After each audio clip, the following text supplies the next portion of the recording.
Hello, welcome to another slow, thoughtful week of my life here in North Sweden. In this vlog, I'm going to first of all talk about friendship.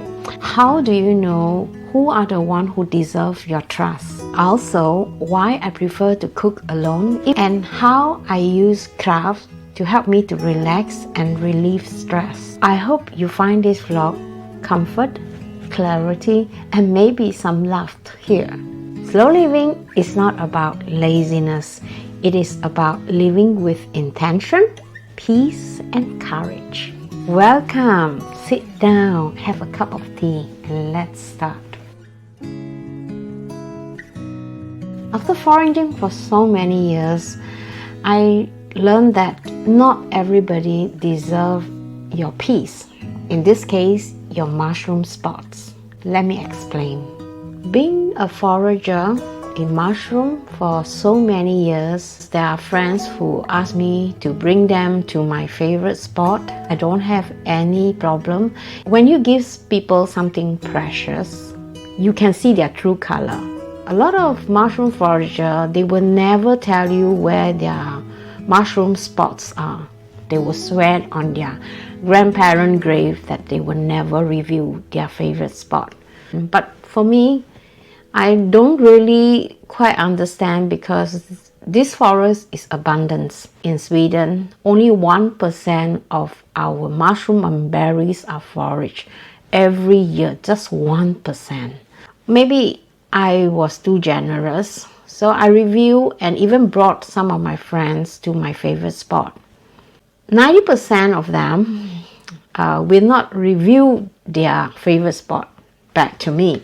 Of course, I never expect them to do that. But when I, start to ask them, they will never tell me. You know what? I'm actually quite grateful because that gives me the opportunity to see their true color. Friendship is like forest. When you are quiet, it reveals where you belong. We have to learn how to trust people slowly. When we give, we shouldn't be expecting. And don't be blind. Don't be like, over generous. Sometimes you have to protect your peace from some people. I've been foraging with Lena for a few years now. I know definitely she is the person that I could trust because she automatically revealed her own spot without even me asking. I would say that she is my Swedish mushroom sister. And we've been doing foraging together and it was really great fun. Sometimes I help her to pick some because I know that she has problem squatting down. I would classify that as the best kind of friendship. Me and Lena, we take turns to drive to our mushroom spots. It is good to have a friend where you could trust in the wilderness.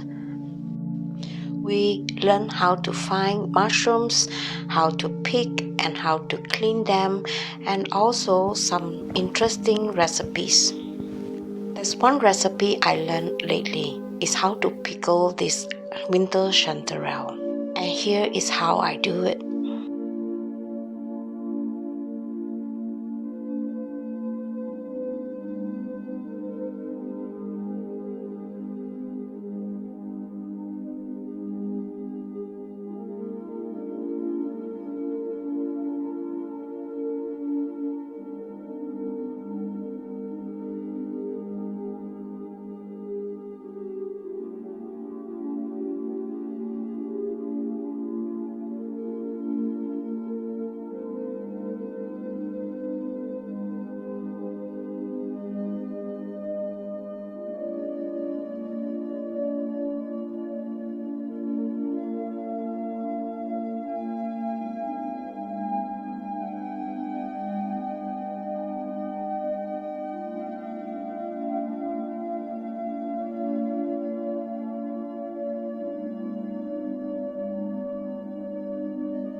And when you have a friend like this, you are somehow in peace And peace is the most valuable and most expensive things compared to like money, fame. They are cheap.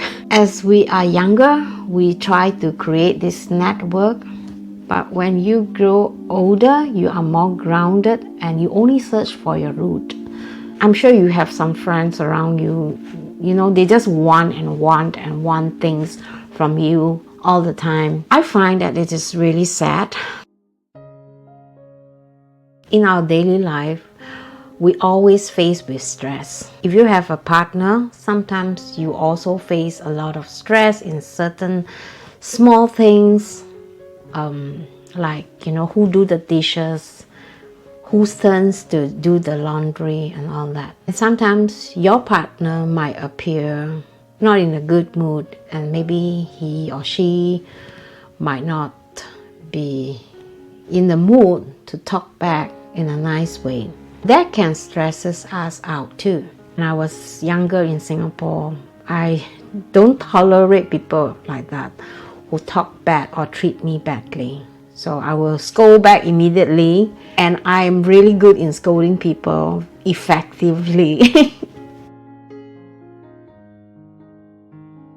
Today, I take time out. I find that it is no point arguing who is right or who is wrong. It is a matter of respect and also putting things in focus, like, how do we going to solve this? How can we avoid this? Instead of blaming each other. When I take time out, I go to my craft room and I start to work with my hand. Because I notice when I work on my hand, I don't think about the incident. Maybe I have an argument earlier. I'm so fortunate that I have created one craft room like that, where I could hide myself and be here to just work with my hand and forget about the negative thoughts. This week, I tried a few new crafts, like waxing the leaves, and I also use a decoupage technique to use tissue paper or silvet to decorate my frame, my flower pot, and also my boxes. So it was quite fun. With that, it helps me to relax, stay more focused. When your hand is busy, your mind is quiet. When emotion arise, we shouldn't go direct. We should go around it. Peace can be trained like muscle. When you are well trained enough, that will not bother you anymore. I got asked many times, hey, how come your partner never help you when cooking? But let me tell you one thing. In fact, I prefer to cook on my own. Why? If there are two captains means a war. It's better to have just one cook. Be the hero to phrase the food, even though sometimes the food may not be perfect. I think you have to know yourself, like how you work. If doing things separately is more peaceful, by all means do that, alright? That the person know that, you don't like to be disturbed. So this is considered teamwork also, right? Love is not about doing things together all the time. I think love is to protect each other's peace. I also realized that it is very important to find opportunity to share or enjoy small things together with your loved one. Me and LG, we always reward ourselves at the fika, coffee break, and just spending time together watching television could be something that we enjoy doing it. But nowadays I try to cut on that and maybe work more on my channel, because I think I spend too much time in front of the TV at one stage. These egg tarts are very easy to make, and here's how I do it.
have to balance up your life, like what is important. If you find that one night if watching 3 movies too much, maybe you should cut down to 1 and maybe spend the other hours doing the things that you love.